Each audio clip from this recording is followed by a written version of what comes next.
Hello, and welcome to the History of Rome. Episode 91, Marcus and Lucius and the Parthians. From very early on, everyone knew that Marcus Aurelius was going to be emperor someday. Born Marcus Aeneas Verus, the future emperor displayed from a young age the serious and scholarly temperament that first recommended him to Hadrian and then cemented his reputation as Rome's great philosopher-emperor. But of course, for the first 8 years of his reign, Marcus did not rule alone.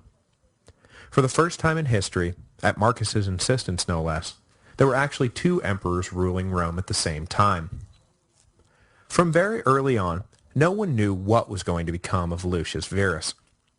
Born Lucius Caeonius Commodus, the future emperor displayed from a young age the self-indulgent and fun-loving temperament that first led Antoninus and the Senate to dismiss him, and then cemented his reputation as one of Rome's great hedonist emperors. The unlikely partnership between Marcus and Lucius, which Lucius managed to not screw up too badly, would prove to be a watershed moment in the development of the always evolving imperial political apparatus, and in less than a century, multiple emperors would become the rule rather than the exception. Marcus's family, like the families of Hadrian and Trajan before him, originated in Roman Spain, and though they had only risen to prominence the century before, by the time Marcus was born in 121, his family was rich and powerful, connected closely to the imperial court, and living fat off the brickworks they owned, which Hadrian had used to build his architectural empire. The grandson of one of Hadrian's closest friends, Marcus was only 6 when Hadrian ordered the boy's enrollment in the equestrian order, and only 7 when Hadrian appointed him to an ancient and exclusive priesthood for young men, even though Marcus, due to his age and the fact that his father was dead, did not qualify for the honor. Hadrian had clearly taken a shine to the boy, and from that young age a precedent was set. The rules would not apply to Marcus. After rising to the occasion and displaying a talent for leadership within the priesthood, the emperor arranged for the boy, now 15 and ready to don the toga of manhood, to be wed to Caeonia Fabia, daughter of Hadrian's newly adopted heir, Lucius Aelius Caesar. When Marcus's would-be father-in-law died in 138, Hadrian was forced to scramble for a new heir, and, as you know, the burden/honor fell to Antoninus, with the famous proviso that he must adopt both Marcus and Lucius Caesar's 7-year-old biological son, Lucius Caeonius Commodus. Antoninus agreed, and Marcus Aeneas Verus became Marcus Aelius Aurelius Verus, taking a name each from Hadrian and Antoninus. Marcus was reportedly unhappy with the arranged adoption, doubly so for having to move in with the unstable Hadrian, who historians and scholars have surmised Marcus did not particularly like. But whatever his own misgivings, Marcus was now clearly marked for high office, and Hadrian requested that the rules once again be set aside, so that the now 17-year-old boy could serve as quaestor in 139. After Hadrian's death in July 138, Antoninus approached Marcus about canceling the arranged marriage with Caeonia Fabia, and instead asked Marcus to marry his own daughter, Faustina, despite the fact that technically the two were now brother and sister. The engagements thus shuffled around to better reflect the new dynastic realities. Antoninus made his 19-year-old adopted son/future son-in-law Marcus consul for 140, an honor made even more prestigious by the fact that the emperor himself served as Marcus's colleague. Lest anyone miss the point, Antoninus enrolled Marcus in every important priesthood he could think of, and then, as the topping cherry, added Caesar to Marcus's growing list of names. There was no doubt Marcus was destined for the purple. This all might have gone to a lesser man's head, but Marcus, by this time, was already showing signs of the stoic character that would come to define him, and with each new honor, he cautioned himself against getting caught up in the power and the pageantry that now surrounded him, or succumbing to the sheer exceptionalism that seemed to radiate from his very being. As I mentioned during the bit about Roman early education, Marcus himself had been homeschooled, a state of affairs he counted amongst the greatest blessings of his life. He had been taught, and, still a young man, was still being taught, by some of the most gifted orators and rhetoricians the empire had to offer, including the Athenian Herodes Atticus and the Latin authority Marcus Cornelius Fronto. Both were considered masters of their respective languages, and Marcus was the ever hard-working, if skeptical student of their lessons. But by his early 20s, Marcus had grown disillusioned with the empty sophistry of mere rhetoric, and began moving towards the philosophy of Stoicism, guided by the most prominent Stoic of the day, Junius Rusticus. Fronto in particular warned Marcus against falling in with the wrong crowd, but the Stoic doctrine passed down to Rusticus from his grandfather, by way of Seneca himself, spoke to Marcus, and seemed to fit easily with his own native outlook on life. The rigid self-analysis appealed to the introspective Marcus, as did its emphasis on duty, which helped Marcus cope with the immense and largely unasked-for burden that was being foisted upon him. Indeed, it was likely this sense of Stoic duty that compelled Marcus, who seemed to be repelled by all things sexual, to help Faustina conceive each of the 14 children they had together. Marcus and Faustina were officially wed in 145, the same year that Marcus served as consul for the second time, and their first child was born in 147, the same year that Marcus was given tribunician authority to match that of Antoninus. Aside from these public honors, throughout the 140s, Antoninus included Marcus in just about every aspect of his daily administration. The emperor, admirably enough, wanted Marcus to learn how to rule by staying by his side at all times, and Marcus subsequently became an expert in the day-to-day bureaucratic responsibilities of office. But there was a huge drawback to this right-hand man status. Wherever Antoninus went, Marcus followed, but if Antoninus did not go anywhere, neither did Marcus. And as we know, Antoninus never went anywhere. This meant that the heir apparent never went abroad to help govern a province, or serve in the legions, or even visit the places he would one day rule. He was a kept man, locked up tight in a very small bubble. It was a rich bubble, and it was a powerful bubble, and Marcus learned a great deal while living in it, but there is no mistaking the fact that when it was his turn to rule, he lacked a great deal of the practical, worldly experience that helped all the really good emperors be really good. It is to his great credit, then, that he was able to overcome this rather gaping hole in his education. However, if Antoninus neglected a part of Marcus's education, he neglected the man who would serve as Marcus's imperial colleague altogether. Playing the part of Domitian to Marcus's Titus, the future Lucius Verus drifted along with only the title son of Augustus to keep him company for the first decade and a half of Antoninus's reign. I say the future Lucius Verus because at this point he was called Lucius Aelius Aurelius Commodus. He had no responsibilities, no authority, and no expectation of either. Whatever Hadrian's wishes had been in forcing Antoninus to adopt Lucius, it was clear that Antoninus himself had no use for the boy. 9 years Marcus's junior, Lucius was raised in the shadow of everyone: his dead biological father Lucius Caesar, his living adoptive father Antoninus, and his favored adopted brother Marcus. On the surface, he was given the same rigorous, excellent education Marcus received, but as student to the same men who had taught his often brilliant brother, the intelligent but not nearly as focused Lucius was a bit of a letdown, and it seems that early on the boy sensed that the scholarly life was not for him. While Marcus served as the right hand of Antoninus, the now teenage Lucius embraced the distracting world of chariot races, gladiatorial fights, theatrical productions, and that favorite of Roman vices, gambling.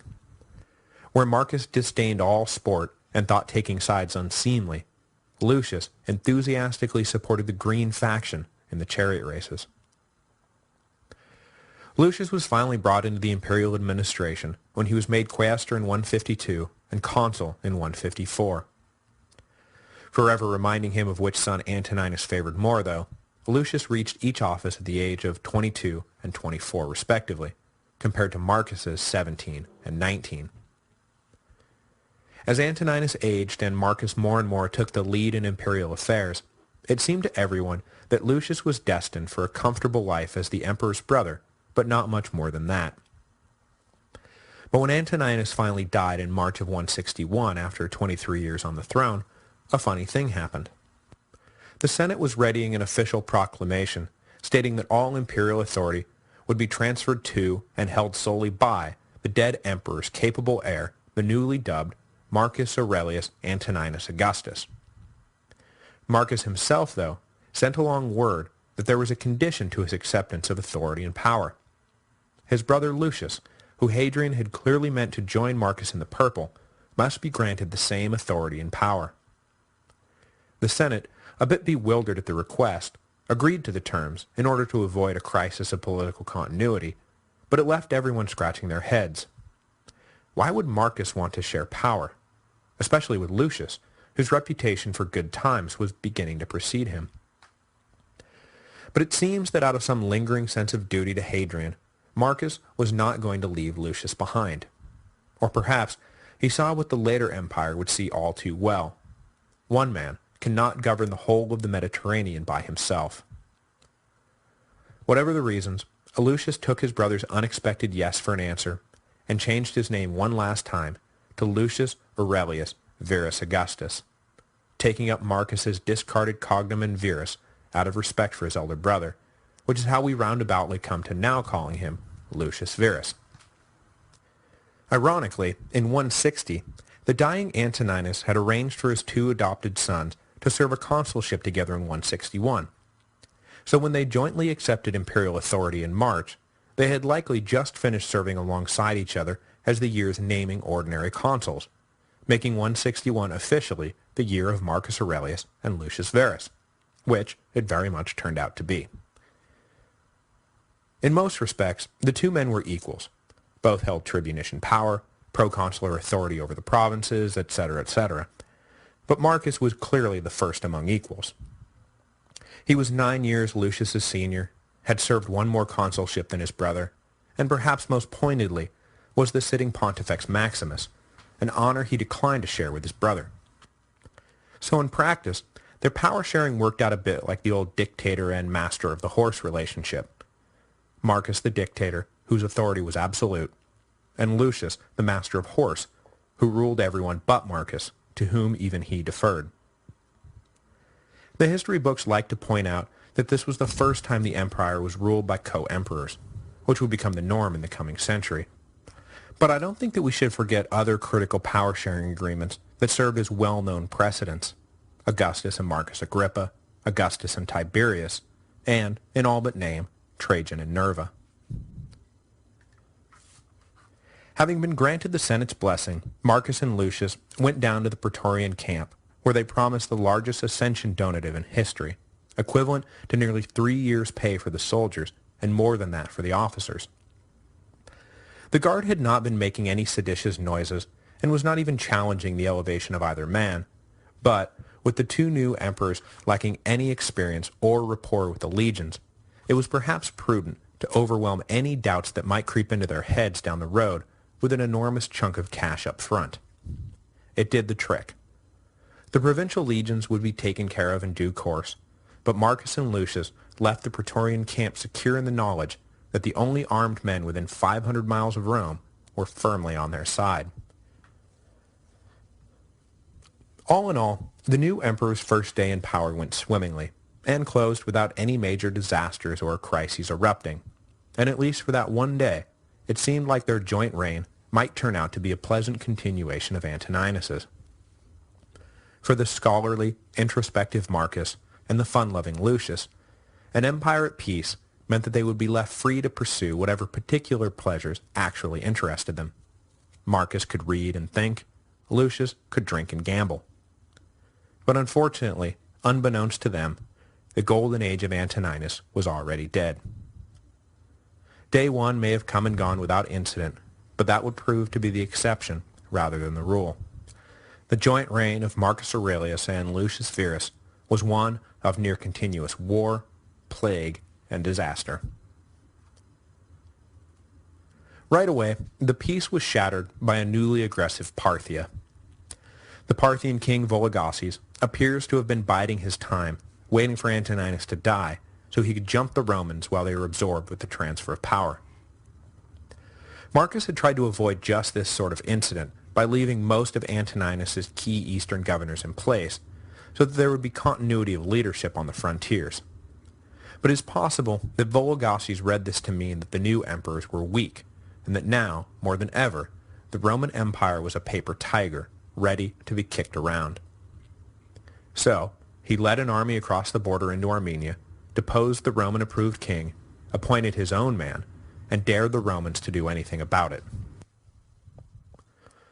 With Rome once again on the verge of war with Parthia, I think we should stop for a second and answer one of the questions I couldn't get to last week, which was suggested by a few people, but first asked by Hans Delbruck.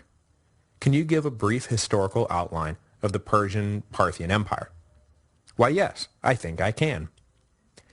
The Parthians have been popping in and out of our narrative for a long while now, first appearing way back in episode 37, as Lucullus led the initial offensive of the Third Mithridatic War. But you're right, I never really stopped to tell you who the Parthians actually were. So, I want to finish this week by correcting that oversight. The thing that makes it difficult is that the Parthians left us very little in the way of written records. We know far more about the Seleucids who preceded them and the Sassanids who succeeded them than we do about the Parthians themselves. That being said, here's some stuff that we do know. The largest empire in the history of the ancient world had been the old Persian Empire, or, more properly, the Achaemenid Empire, founded in 550 BC, and which, at its height, controlled all the territory between India and the Ionian Sea. This was the empire of Darius and Xerxes, and the empire that had tried to envelop the Greeks in the 400s BC, leading to some of the most legendary battles in the history of the Western world: Marathon, Thermopylae, Salamis. Though the Persians had, against seemingly insurmountable odds, been driven off, the Greeks never forgave or forgot the terrible destruction the invasion had caused. In the 350s BC, the Greek world became dominated by the Macedonian king Philip II, and then his son Alexander. Yes, that Alexander. Still nursing the Greek grudge, Alexander launched himself east in 334 BC and took revenge on the Persians. Over the course of the next decade, he sliced through Persia like a hot knife through butter, tossed out the Achaemenids, and then pushed his way to India. When he died in 323 BC, the huge Macedonian Empire was divided, not at all amicably, between Alexander's generals. Most of the old Persian Empire was seized by the general Seleucus, who founded Antioch and forged an Eastern Hellenic kingdom known as the Seleucid Empire, which ruled Persia until the rise of the Parthians in the mid-200s BC. The Parthians took their name from the northeastern satrapy of the Seleucid Empire from which they arose.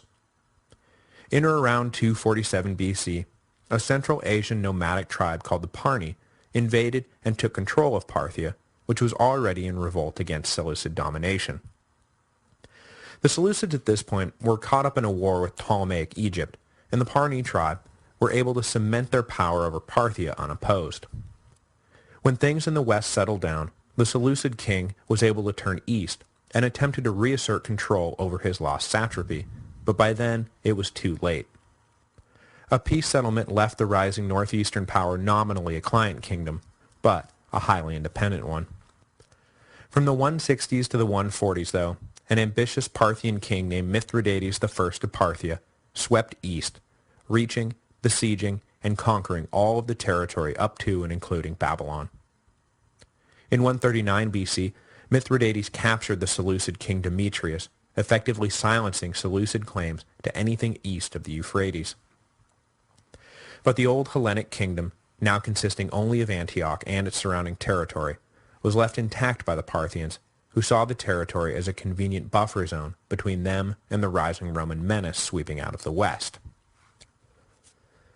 This was basically where things stood, as Pompey led his legions around the bend into Syria during the Eastern campaign of the 60s BC. Confident in the might of Rome, Pompey had no compunctions about sharing a border with the now firmly established Parthian Empire, deposed the last Seleucid king, and turned Syria into a Roman province. For the next 300 or so years, the Romans and Parthians lived as sometimes hostile and sometimes peaceful neighbors. After the massive defeats of Crassus and Mark Antony, the Romans basically shelved the idea of expanding further east, and apart from their persistent attempts to gain the upper hand in Armenia, the Parthians never seriously contemplated further expansion west. The border between the two great powers was set at the Euphrates River, and each settled in to enjoying the fruits of their particular empires. For the Parthians, the fruits of their empire were primarily harvested along the Silk Road. As I mentioned last week, just as the Romans were rising in the west and the Parthians were rising in Central Asia, the Han were rising in the east, and the great overland trade route known as the Silk Road began to form. The entire west-central leg of the Silk Road, including any and all spurs, passed through Parthian territory, and as a result, most of the revenue coming into the central Parthian treasury was derived from the taxes they charged traders to get from here to there. With their highly decentralized governmental apparatus, which left most provinces relatively autonomous, the money coming in from the import and export duties was the one steady source of income for the central government, and as a result, the overriding political and economic imperative for the Parthians was maintaining their monopoly of the trade roads. Of course, this meant that one of the overriding political and economic imperatives of the Eastern Roman Empire was figuring out a way to crack that Parthian monopoly, and some have argued that this is exactly what was on Trajan's mind as he headed off to invade Mesopotamia in 115.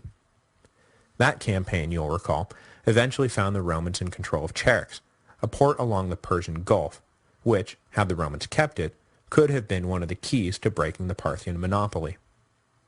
But Hadrian surmised that the benefits far outweighed the costs and retreated back to the Mediterranean.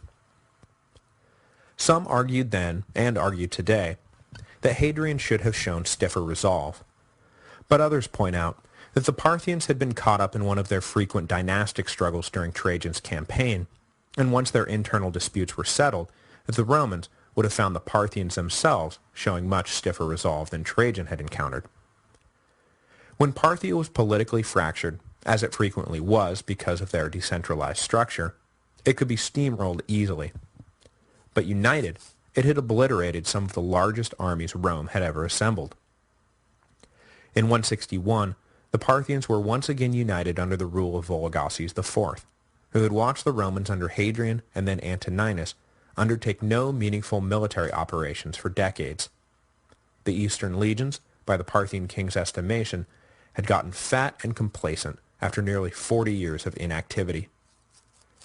Emboldened by his own reunification of the eastern and western halves of the Parthian Empire, Vologases revived the ages-old Parthian dream of controlling Armenia. Perhaps it was time to test whether or not the legendary Roman invincibility, which had often met its match in the Parthians anyway, was still a living fact, or whether it was now simply a myth for the ages. And with the elevation of two military novices to the Roman throne, the iron was never going to be hotter. Next week, the Parthians will strike, and Rome will quickly find itself embroiled in its first major foreign war in 2 generations. Following the pattern of so many Roman wars, things will go from bad to worse at the outset of the conflict, at which point the Romans will rally to victory and prove once again that while messing with Rome always seems like a good idea, it never ever pays. At least not yet.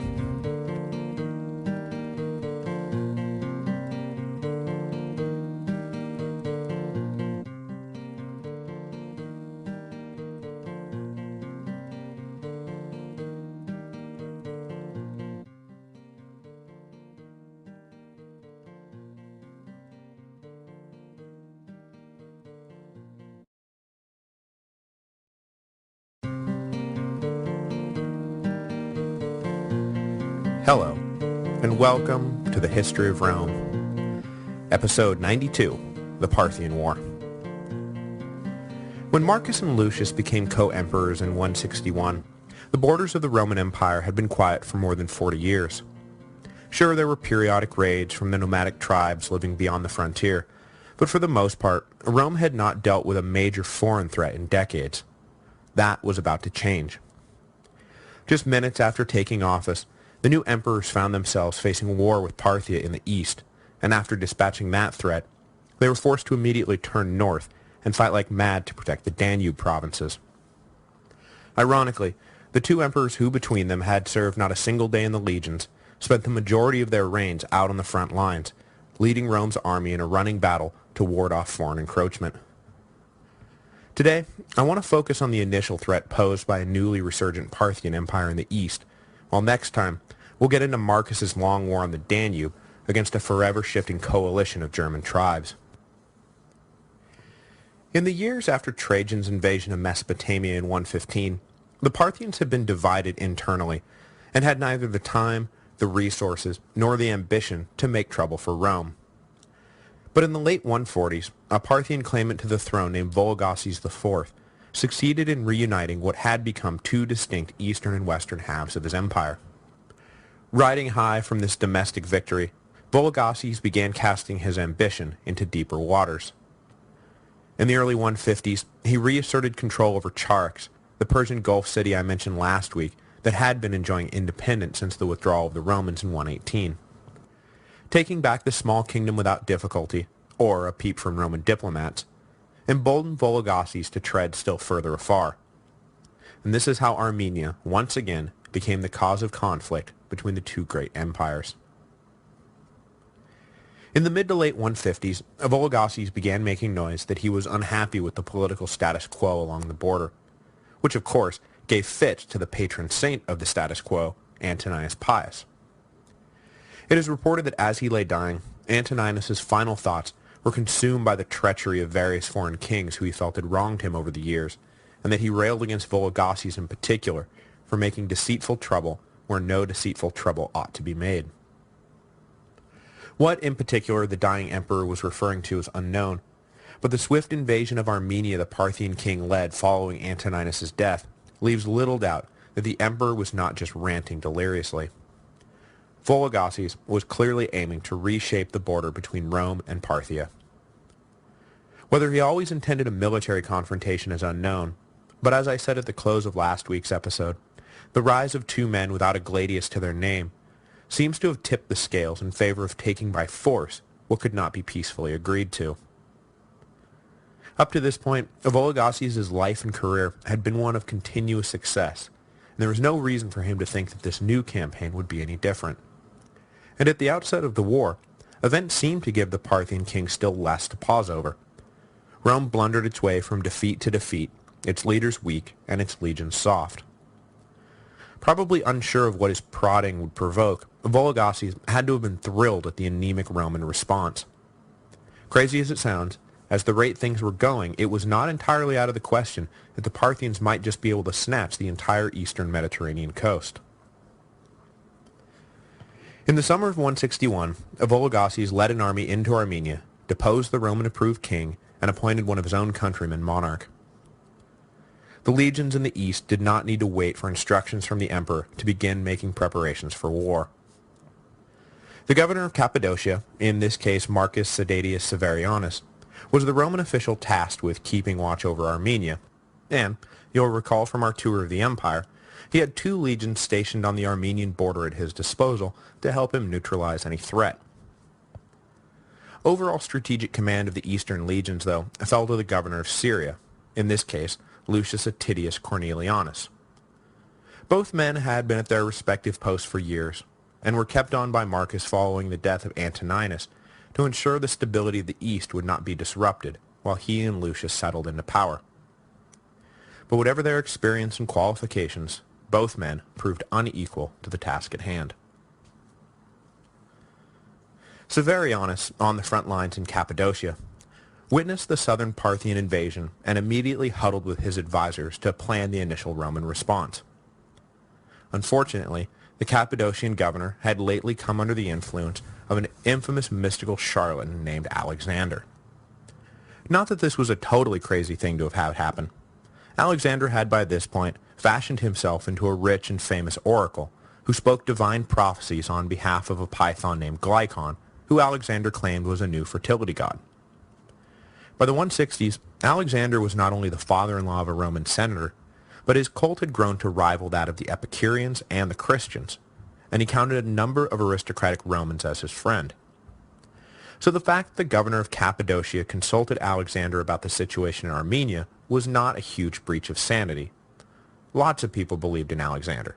Severianus was just one of them.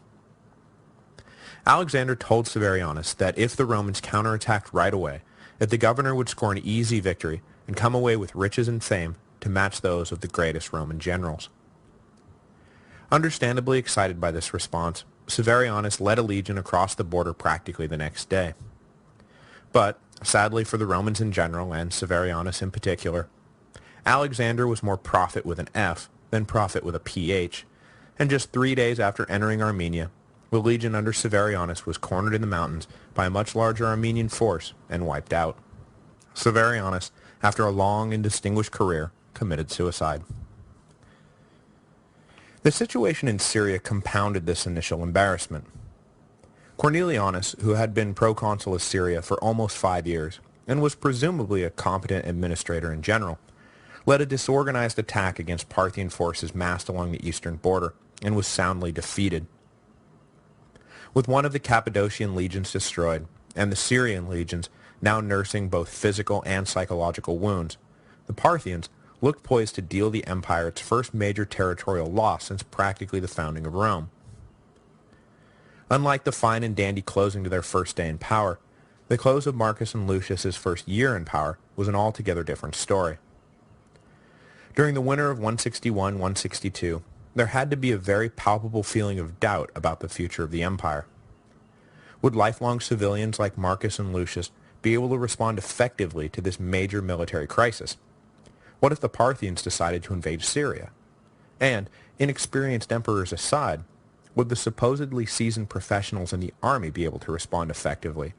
Because so far, clearly, they had not. So what did that mean? But one thing Rome always had going for it was a deep talent pool from which to draw its leaders, and a large enough population that refilling a depleted legion was just an imperial edict away. Well, at least for the moment. We'll get into the rotten effects of the Antonine Plague here in a second. Marcus ordered the capable governor of Britain, Marcus Stadius Priscus, into Cappadocia, and to help the new governor reassert dominion over Armenia, let Priscus pick up legionary detachments from the Rhine and Danube along the way, so that when he arrived in Cappadocia, he had the manpower to complete his mission. Marcus also shifted 3 full legions from the Rhine to the Danube to Syria, which, while necessary to fight the present hot war with Parthia, would not go unnoticed by the German tribes to the north. Marcus initially sent his cousin Marcus Annius Libo to Syria to take over for the discredited Cornelianus, but when he began to receive reports that sedition was breaking out in the legions and a full-on popular revolt was possibly in the making, Marcus decided that a far more drastic measure was needed. What the East needed was an emperor to take responsibility for the war and clamp down on any whiff of insubordination. Since he considered his own firm presence in Rome indispensable, Marcus determined that the war in the East would have to be handed over to Lucius. There are suspicions, though, that Marcus sent Lucius east not just so that imperial authority was present on the scene, but also to get his party-hardy brother out of Rome and into the field where maybe some serious life-and-death responsibility would grow him up a bit. Lucius, though, was in no hurry to grow up, and in 162, the 31-year-old set out for Syria to take command of what was easily the biggest existential crisis to hit the empire since the Third Jewish Revolt. He would finally arrive in Antioch as a 32-year-old, having spent nearly a full year meandering his way through Greece and the southern Anatolian coast. The slow imperial procession stopped at every tourist trap and resort town along the way, so that the emperor could fully enjoy what he had apparently understood to be an extended holiday. When he finally arrived in Syria, he set himself up in Antioch in luxurious fashion, took a mistress, and got down to the serious business of the day, gambling and drinking. Though he communicated little with Marcus, he made sure to have nearly daily dispatches sent from Rome to appraise him of how the greens were faring in the Circus Maximus. Though the details are likely exaggerated, there is no doubt that Lucius was taking the whole thing perhaps a little less seriously than he should have. That being said, if there was one upside to Lucius's character, it was that he was a champion delegator. The co-emperor basically handed the actual prosecution of the war over to a few highly capable subordinates and watched them rack up victory after victory in his name. Up in Cappadocia, the new governor Priscus had been busily preparing for a campaign of vengeance, and when the spring of 163 arrived, he was ready for action. He invaded Armenia with 2 legions on routes planned well in advance to avoid the kind of trap Severianus had blundered into. This far more sober approach worked wonders, and it turned out that the Parthian menace was not so great and terrible after all. Experiencing no major setbacks, Priscus took the Armenian capital after a short siege, evicted the pretender to the throne, and drove off what was left of the Parthian occupation force. For the key role he played sitting in Antioch and, overseeing things, Lucius took for himself the grandiose title Armenicus. Later in 163, the Parthians countered by invading and capturing the Roman allied kingdom of Osroene, which lay on the southern Armenian border. The Romans and Parthians then spent the whole of the next year posturing. Lucius apparently offered peace terms following the victory in Armenia, which Vologases, perhaps a bit rashly, brushed aside. The terms were said to have been generous, and there was some heavy criticism lobbed at Lucius by conservative members of the Senate for offering anything to the Parthians but their total destruction. The year's relative inactivity, though, did provide the imperial clan an opportunity to further cement their internal alliances. When Marcus demanded that Lucius be made emperor in 161, he also arranged for his adopted brother to marry his second daughter, Lucilla. She was only 11 at the time, so the wedding had to be postponed a few years, but when 164 proved to be a quiet one, arrangements were made for Lucius to meet up with the imperial entourage at Ephesus, where the marriage would take place. Lucilla, not particularly happy about any of this, then accompanied Lucius back to Antioch, where she gave birth to their first child shortly thereafter.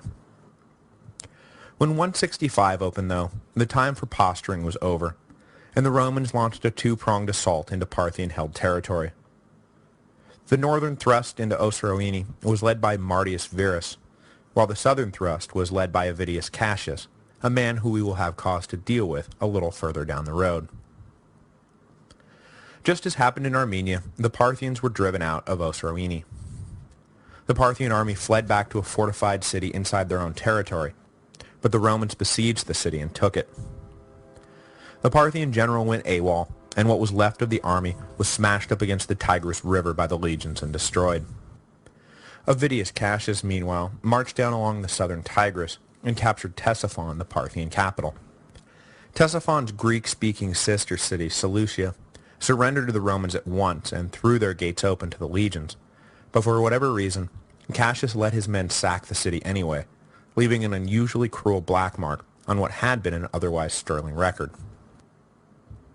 With the victories in both the north and south piling up, Lucius decided from his military headquarters that it was time to award himself the title Parthicus Maximus to celebrate the great triumphs he had so skillfully overseen.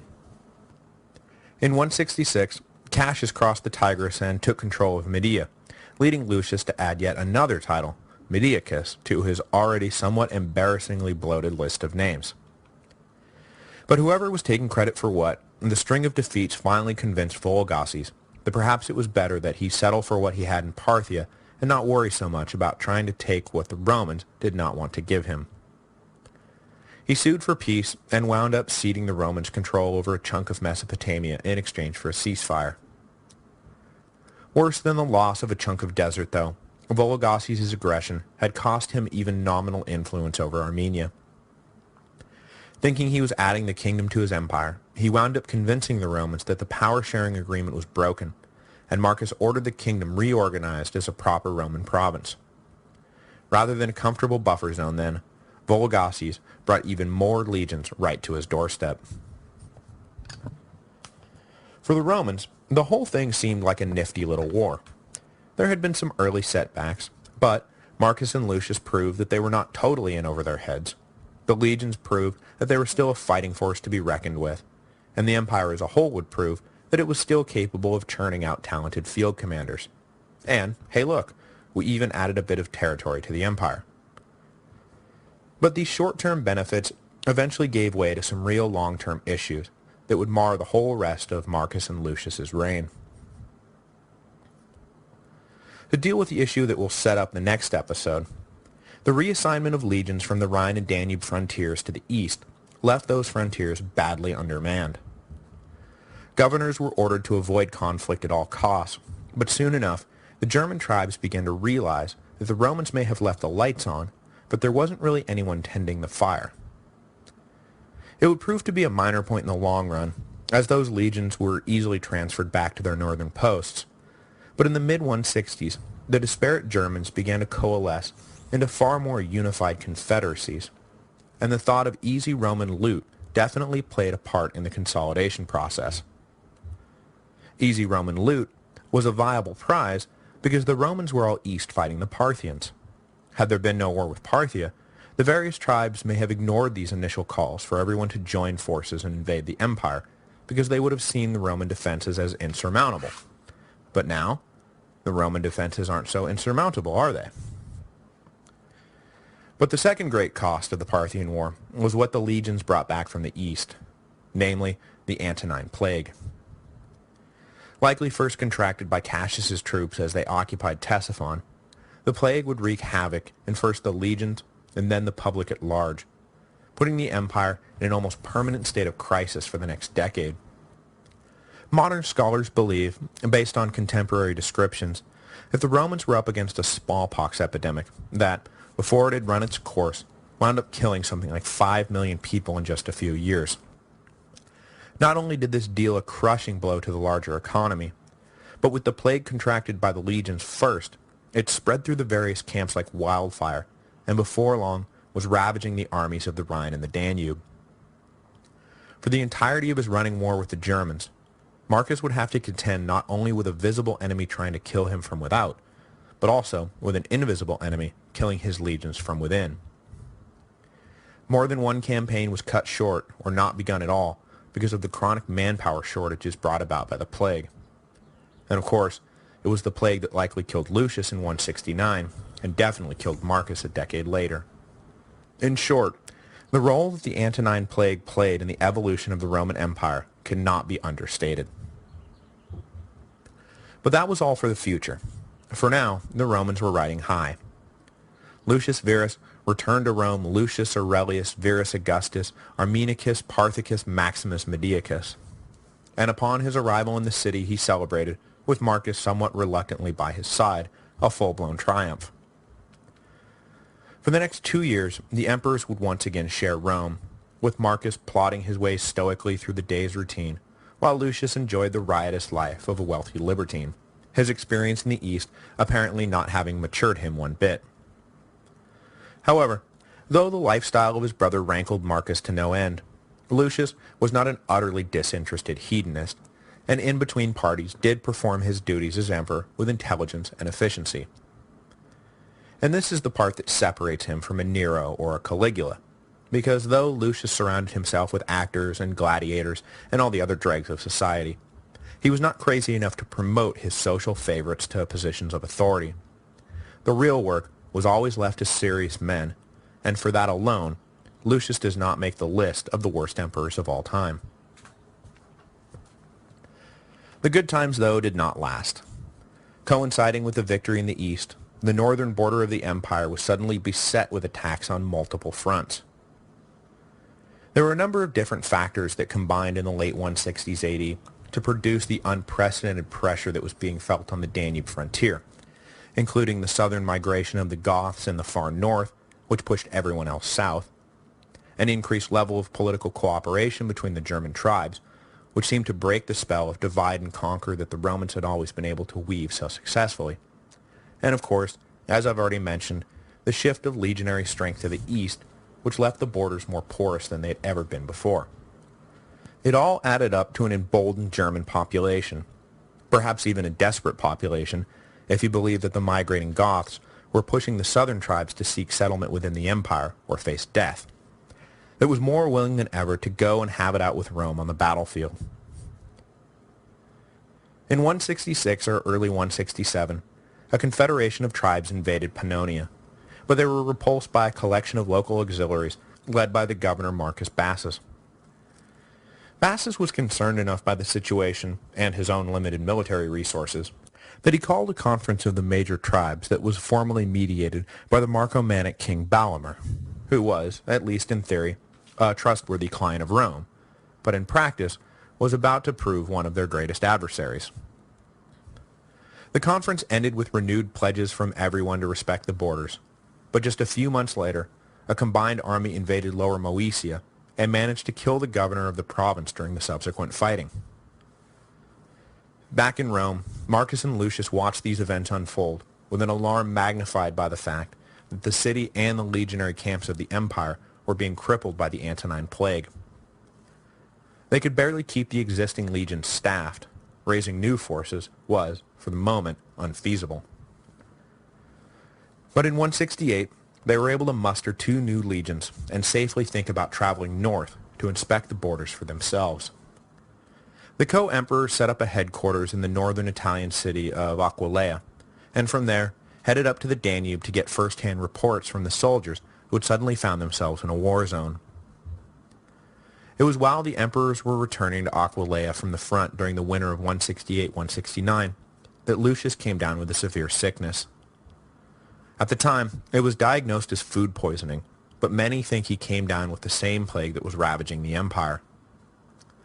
Whatever the cause, after a few days lingering in bed, Lucius died in early 169. In some respects, it was surprising that Lucius, still in his 30s, would so suddenly die. But given his family medical history, the fact that Lucius lasted as long as he did is perhaps the greater surprise. Remember that his father Lucius Caesar was so often bedridden that people thought it insane that Hadrian would even choose him to be heir.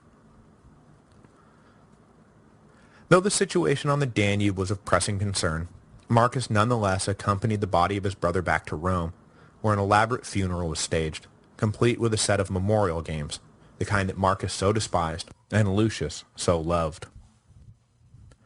Since I am, even as we speak, entertaining an influential diplomat from the People's Republic of Portland, I am taking next week off, but in 2 weeks, we'll accompany Marcus as he heads back north alone, now the sole ruler of the Roman Empire. For the next decade, the frozen front line along the Danube will be Marcus's home, where the philosopher emperor, more at home with books than swords, will prove that whatever he'd rather be doing, he always did what needed to be done.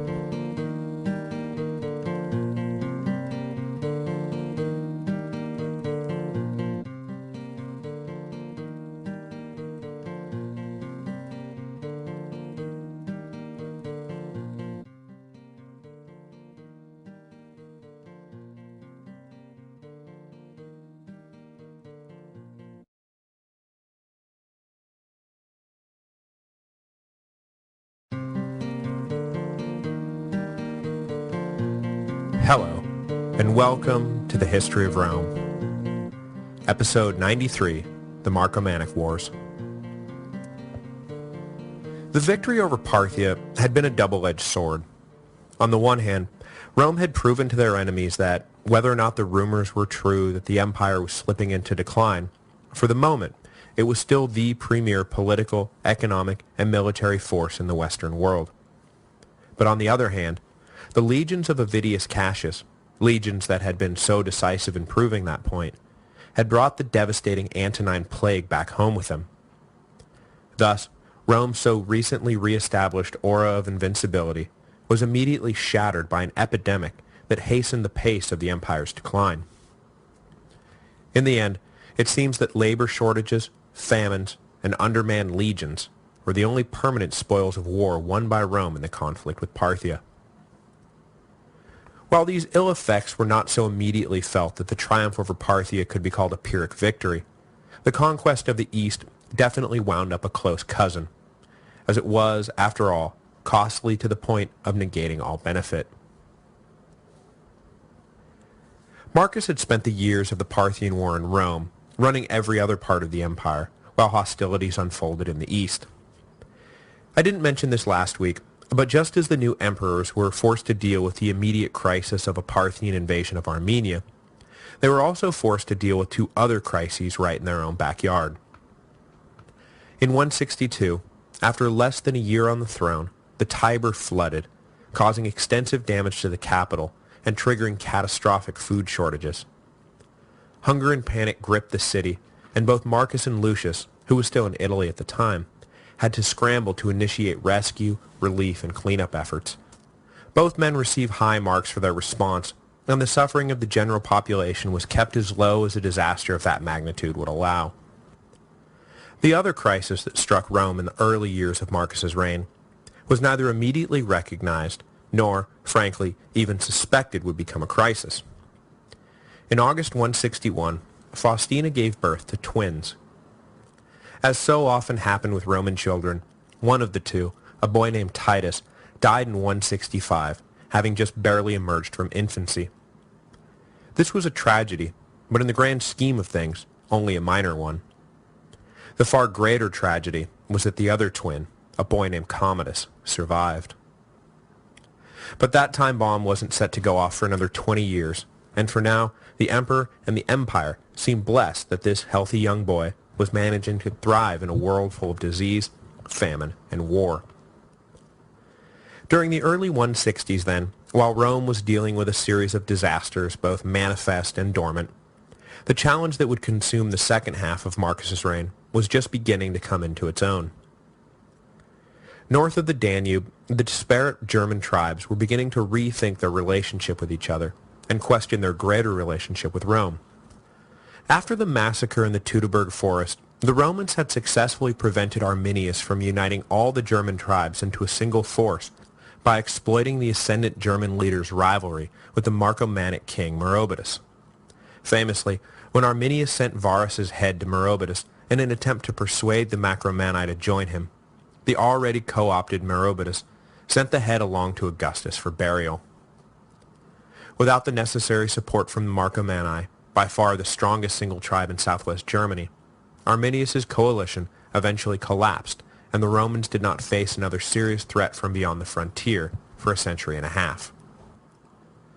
The basic Roman strategy of divide and conquer was never on better display than in Germany during the years of the early Principate. As I mentioned while discussing the construction of the Limes Germanicus, the Roman walls were not built to radically cut off, quote, civilization from, quote, the barbarians, but rather they were designed to control trade, limit available points of entry and exit, and serve as a base from which to project Roman power north and east. Roman interaction with the tribes was extensive and robust, and at all times, along with the economic exploitation, a political hand was kept stirring the pot and managing the loyalties of the Germans.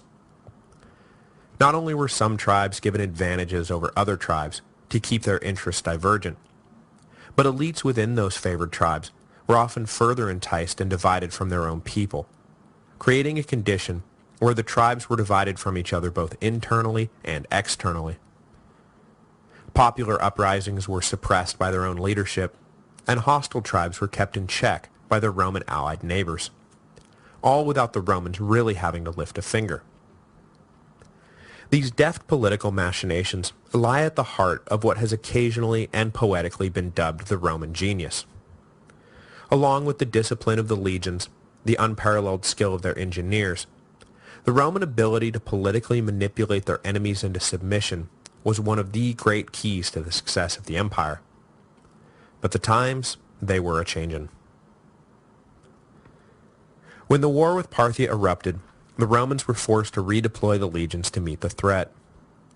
This meant that while the east was reinforced, the Rhine and Danube frontiers were depleted. Governors were forced to rely on locally raised militias rather than proper legions to maintain peace along the border, and it did not take long for the Germans to notice the shift. Though the Romans had for years been able to successfully buy off the tribal leadership, that did not mean that if there was more to get, that the various kings wouldn't jump at the chance to grab it. Some wanted unrestricted access to Roman markets, that is, exemption from import and export taxes. Some simply wanted increased cash tributes to keep their tribes loyal, while others wanted the whole hog, the right to migrate south into the empire proper, where, in time, they would become full-fledged citizens. With Roman attention diverted east, this might prove the perfect opportunity for the Germans to press for greater concessions. Against this backdrop, it is possible, though not a confirmed fact, that the Marcomannic king Balamar, technically a Roman appointee, began to sow the seeds for a combined German campaign against the Romans. There were dozens of tribes of various sizes living in and around the Roman border, and getting them all to act in concert with one another was like herding cats. But Balamar put out his feelers and began to get the sense that maybe he could cobble something together. Though his task was made nearly impossible by the years of intertribal enmity the Romans had stoked, it seems that by the time the Parthian campaign was wrapping up, Balamar had built up some kind of coalition that was willing to press the Romans from different sides at different times to achieve unified success. As I mentioned last time, in 166 or 167, a combined army of about 6,000 Germans broke across the border into Pannonia, causing all manner of havoc. They were eventually driven back across the Danube by a locally raised militia, but the surprise attack put the Romans on notice that there was renewed offensive energy brewing across the border. So the governor of Pannonia, Marcus Bassus, called together the heads of 11 German tribes for a summit mediated by Balamar, who was, at that point, still acting officially as an ally of Rome, and who had offered magnanimously to help smooth over the difficulties he himself was likely creating. The upshot of the talks was that the Marcomanni agreed to take the lead in maintaining the good order of their countrymen. Under the guise of this diplomatic peacekeeping mission, Balamar was able to secretly shore up support for his planned invasion of the empire. The same year as the summit, possibly at Balamar's order, possibly with his blessing, or possibly simply by pure coincidence, a combined force of Vandals and a Sarmatian tribe called, if I'm even pronouncing this correctly, the Azygis, invaded Moesia, killed the Roman governor, and then penetrated as far south as Greece before retreating back across the border laden with treasure. Of the two, the nomadic Azygis would prove to be the more permanent threat. Ironically, they had actually been brought into the dangerous territory they occupied between the Danube and Dacia by Trajan when they agreed to act as loyal clients during his war with the Cebalus. But once the war was over, and the Azygis found their migration routes blocked and hampered by the Romans, relations quickly deteriorated. Though they were technically classified as a client of Rome, the Azygis were more or less simply biding their time through the reigns of Hadrian and Antoninus, waiting for an opportunity to reassert their true independence. With the war in the east sapping Roman strength and Balamar ready to press his case further west, opportunity seemed to be knocking. Though there had now been 2 successful invasions of imperial territory, the Romans had to delay whatever punitive measures they were planning as they watched the Antonine Plague suck the life out of the legions. But by the end of 168, Marcus managed to raise 2 new legions, and he struck north with Lucius, where the co-emperors hoped to reinforce and reorganize the Danube border. At the outset, Marcus was probably planning to simply set the old order back to 0.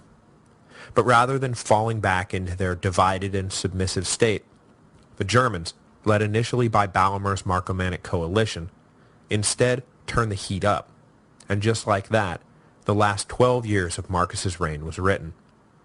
War along the Danube for the rest of his natural life.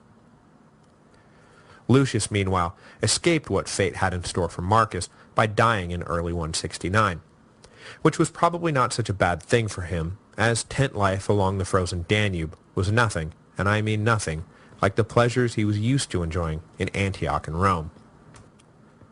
With Lucius dead and buried, Marcus returned to the Danube in the autumn of 169, this time with his son-in-law, the eminently capable Claudius Pompeianus, by his side. While they were making preparations for a campaign across the river to assert Roman order, the Azygis invaded Dacia, captured the gold mines, moved south into Moesia, and killed yet another governor. Marcus, naturally, ordered the legions to counter the invasion, but as soon as they moved forward, other German tribes launched their own raids into Roman territory, the most successful of which slashed through the Balkans before reaching and destroying the ancient and sacred temple of the Eleusinian Mysteries. Suddenly, Germans were crossing back and forth across the border at will, plundering whatever they could find before heading back home.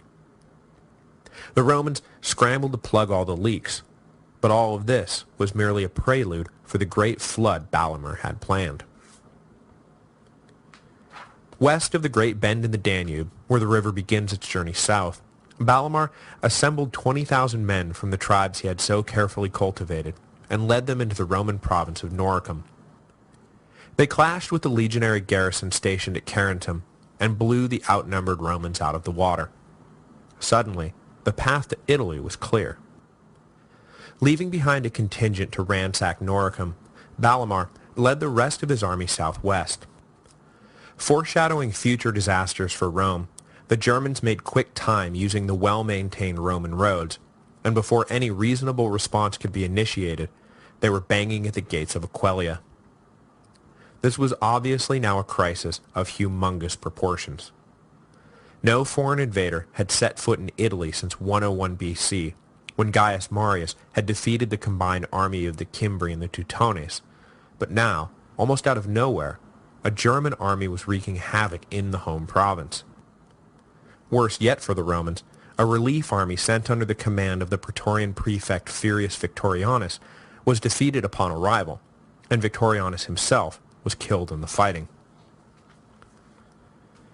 But, as the Germans had no siege works, Aquileia held, and a second relief force, this time led by Pompeianus and his trusty lieutenant Pertinax, was able to pry Balamar from his position and force him to retreat back into German territory. Marcus and the Romans spent the rest of 170 launching armies across the Danube on multiple fronts in an attempt to remind the Germans who was boss. But the results of these actions were mixed at best. The Germans had been purged from the empire proper, but the tribes were able to deal multiple defeats to the Romans in skirmishes and battles north of the frontier.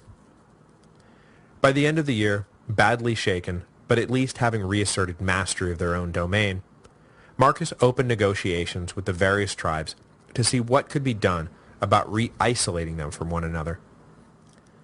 Through a combination of carrots and sticks, Marcus managed to break both the Azygis and the Quadi, one of the other seriously badass German tribes, from Balamar's coalition, with both promising neither to fight the Romans themselves nor lend support to those Germans who did. The Romans were able to further fracture German unity, as lesser tribes began to get the sense that if they didn't cut their own deal with the empire, that they would be left out in the cold when the big dogs decided to make peace. Not that diplomacy was the only tool working in the Roman kit. In 171, a mid-sized tribe was taken out of the fighting when their chief was killed in single combat by a rising legionary general named Valerius Maximianus. This duel not only had the immediate effect of pacifying that one particular tribe, but its propaganda value to the Romans was enormous. It was an exploit straight out of Livy's tales of Rome's early heroes, and Marcus was quick to spread the tale of Maximianus's victory to friend and foe alike. With the Quadi and Azygis bought off, and other lesser tribes beginning to question the fancy tales Balamar had spun about Roman weakness, Marcus pressed forward and led the legions across the Danube on a punitive campaign in 172 to punish those Germans who continued to resist. Though we know little about the details of the campaign, we know that Balamar and the Marcomanni were humbled enough that peace terms were agreed to that included the return of Roman prisoners of war and the Marcomanni respecting a 10-mile neutral zone north of the Danube. Marcus thought enough of the results of his efforts that coins from the next year bore the happy slogan, "Subjugated Germany," and he took for himself the title Germanicus.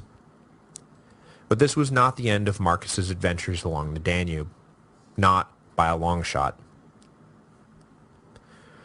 Watching the Romans gain ground provoked fear among both the Azygis and the Quadi that perhaps they had come to terms too quickly.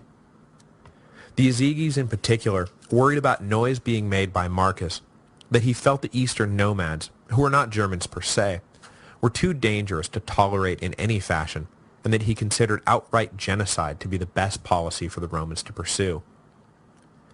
The Azygis, finding themselves considered not an equal power to be dealt with honestly, but a menace in need of extermination, decided to resume hostilities. But now fighting alone rather than as the part of a larger coalition, the Azygis were defeated by the Romans in battle and were forced to withdraw, or face the kind of genocidal purge Marcus seemed to be planning. This defeat of the Ezeghes prompted rank-and-file Quadi to revolt against their leadership, expel the Roman-approved king, and send money and men to help the Ezeghes in their struggle for survival. Having already been accused by legionary officers of offering sanctuary to Germans still fighting Rome, this latest affront was too much to bear, and as quickly as they had ceased hostilities, war with the Quadi was back on. And not just war. The combined effect of their clandestine support for Rome's enemies and this latest overt abrogation of the treaty convinced Marcus that the very existence of the Quadi too was too dangerous to tolerate. More and more, this war ceased to be about restoring the old border stability and began to coalesce as a genocidal campaign to eliminate huge portions of the German population. In late 173, a combined force of Quadi and Ezeghes raided Pannonia, but as they made their way back across the frozen Danube, they were surprised by a Roman army led by Marcus personally, who, in a very short time, had transformed himself from a bookish philosopher into a highly effective leader of men. That is not to say that he ceased his intellectual reflections, just that he refused to allow his natural tendency towards intellectual isolation to get in the way of the fact that right now, Rome needed a general, not a philosopher. But when he wasn't consumed with running his various campaigns, Marcus did steal time for himself, and it was during the war with the Quadi in particular that he began to write and compile what would become known as the Meditations, a book mostly comprising self-reflective aphorisms designed to help Marcus himself deal with the immense burden he was forced to bear. I hope to elaborate on this key addition to the Western canon a bit more next week. In 174, Marcus ordered a two-pronged assault across the Danube, one aiming at the Ezeghes, led by Marcus himself, and the other aiming at the Quadi, led by Pertinax, who was fast making a name for himself as one of the empire's key go-to guys. The two campaigns of 174 are notable for providing the Romans with the two great miracles of the war. Two miracles which cemented in the imaginations of the general Roman citizenry the notion that their elitist, philosophic, and perhaps not entirely liked Emperor Marcus Aurelius was in fact a gift sent by the gods to save Rome from the German menace.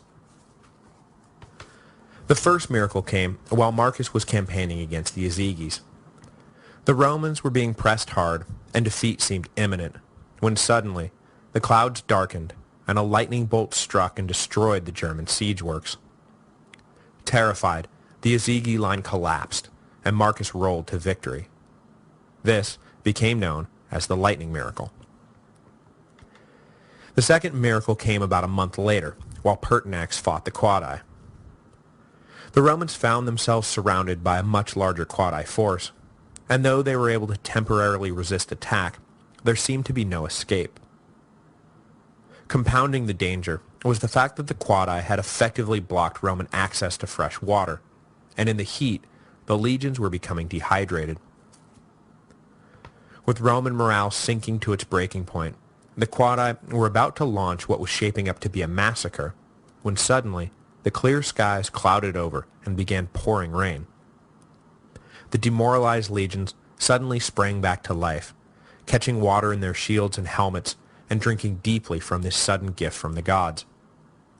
The Quadi, recognizing that they needed to act fast, closed in on the Romans, many of whom were so busy drinking that they forgot to watch out for the enemy. The ensuing battle was a mess of blood, mud, and rainwater, but the sudden turn in the weather proved decisive, as the Quadi were driven back as much by hail, thunder, and lightning as by any Roman sword. This became known as the rain miracle. Though neither miracle led to decisive victory, momentum had clearly shifted to the Romans, and though the rest of the year saw nothing but an inglorious series of hard-fought, brutal skirmishes, Roman morale remained high, while German morale plunged. By 175, the Quadi were ready to settle, convinced now more than ever that battling the favored by the gods Romans was pointless. Marcus granted them the same peace he had offered the Marcomanni, though he made a point of simultaneously lifting some of the imposed burdens on the Marcomanni as a reward for keeping out of the recent fighting. The Ezegis held out for a little while longer, but, finding themselves totally isolated, further hostilities seemed pointless. They sent envoys to Marcus requesting terms, but the emperor held to his genocidal line and refused to negotiate surrender. The Ezegis were slated for extinction, nothing more and nothing less. But then, just as the Romans had been delivered by a sudden twist of fate, so too were the Ezegis. Just as Marcus was closing in for the kill, word came of a crisis in the east. Perhaps spurred by erroneous reports of the emperor's death, Avidius Cassius, hero of the Parthian War, who had been given the governorship of Syria as a reward for his service, allowed himself to be hailed emperor by his troops in mid-175.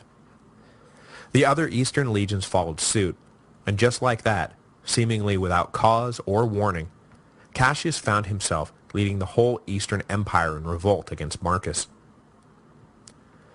The Syrian general could perhaps be excused for acting prematurely in a bid to snatch power in the vacuum Marcus's death would have left at the time. His chosen heir Commodus was still only 14 years old.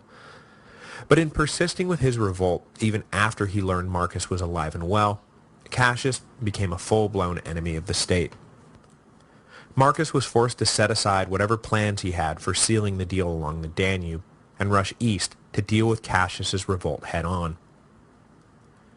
This sudden domestic eruption was nothing short of, well, a miracle for the Ezegis, whose peace envoys now found themselves returning home with favorable terms. They had to return their prisoners of war and provide about 8,000 horsemen to act as auxiliaries for the legions, but other than that, they would be left alone. Rather than facing extinction, the Ezegis found themselves welcomed into the Roman fold. Next week, we'll follow Marcus east as he attempts to quell the totally unexpected eastern revolt. The breathing space his absence offered the Germans will allow them to regroup for a second round of fighting that will force Marcus to return to the Danube and attempt to finish a job he had come so tantalizingly close to finishing already.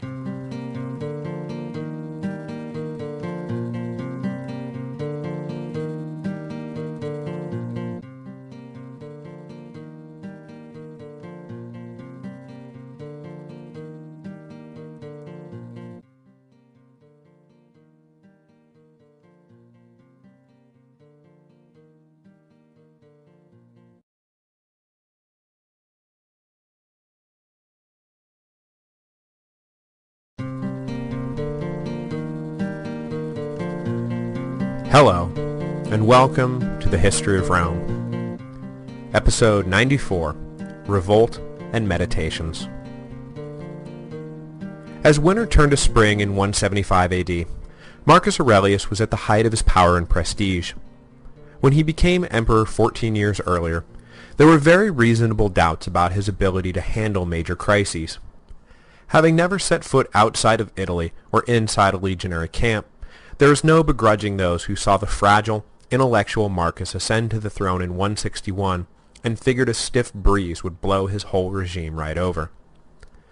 But since then, the empire had been drowned, starved, plagued, and sucked into two major wars, one in the east against Parthia, and one in the north against a forever shifting host of German tribes.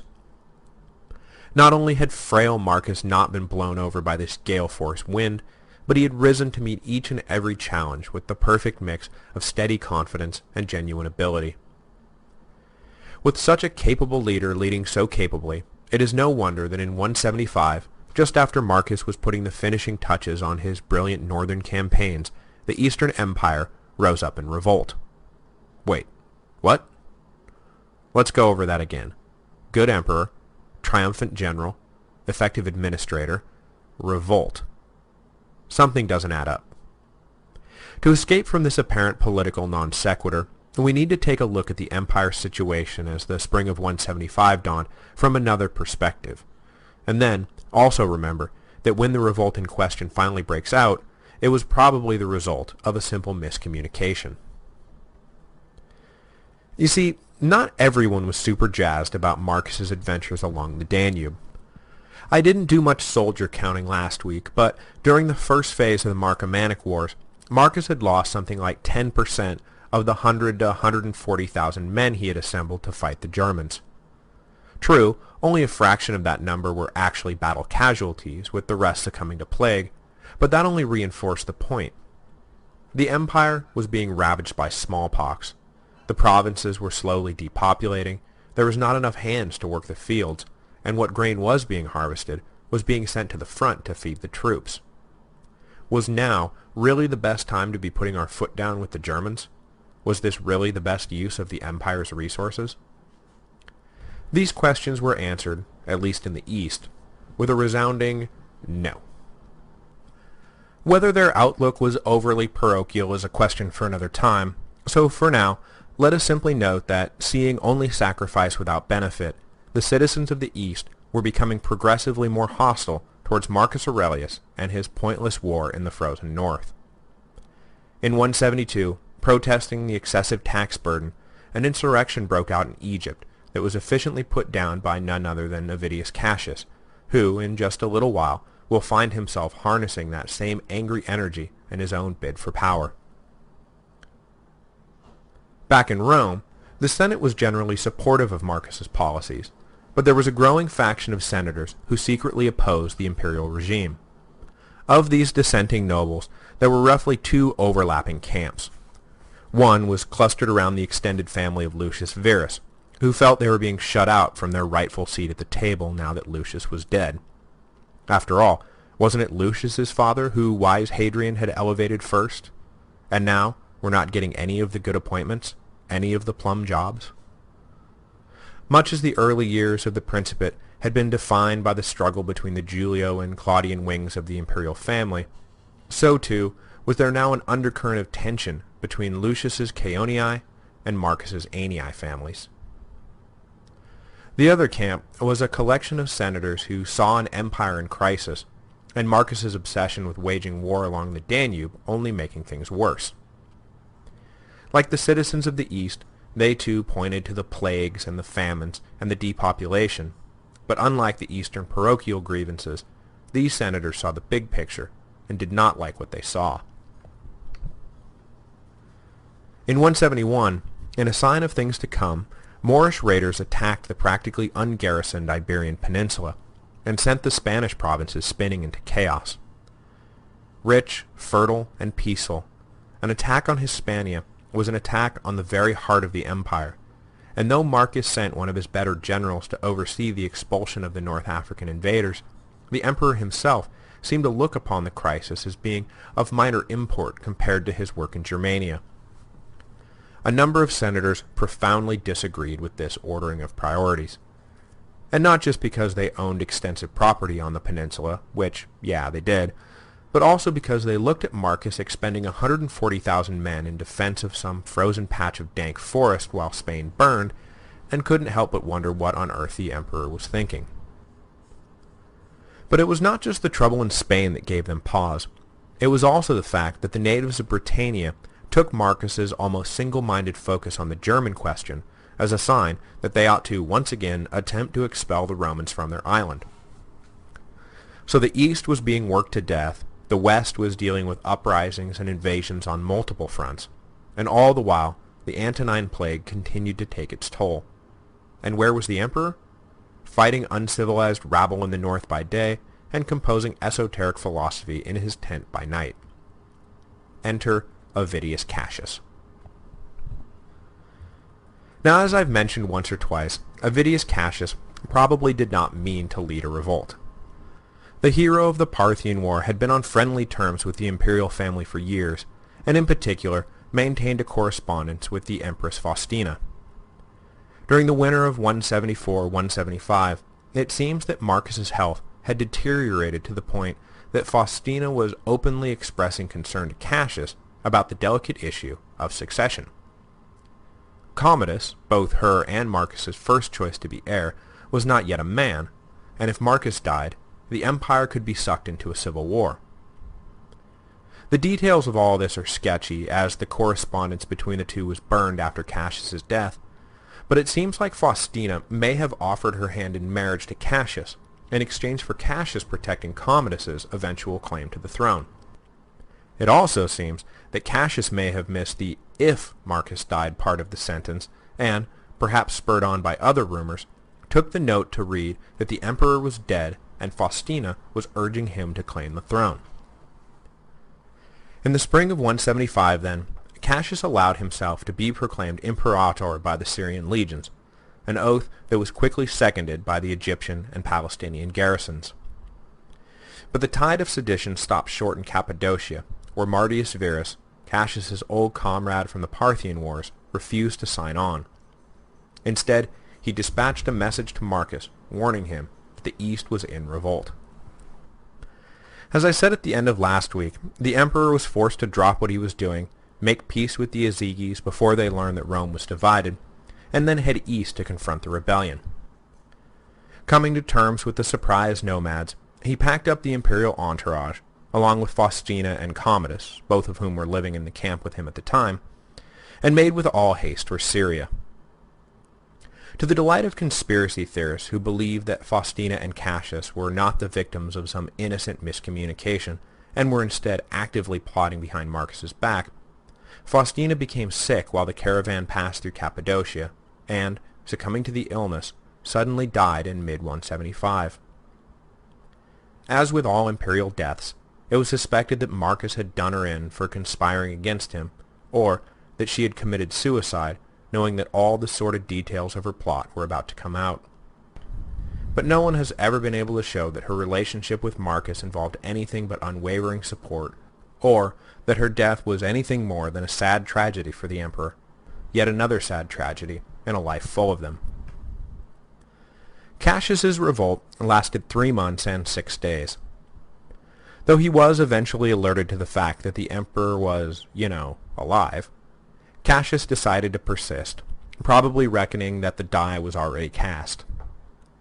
In any event, he knew that there was untapped discontent among the nobility that might just rally enough of them to his cause that he could salvage the situation. But the private haters in the Senate, unorganized and likely unknown even to each other, were not going to stick their necks out for the Syrian general, and before Marcus could stop them, the Senate declared Cassius an enemy of the state.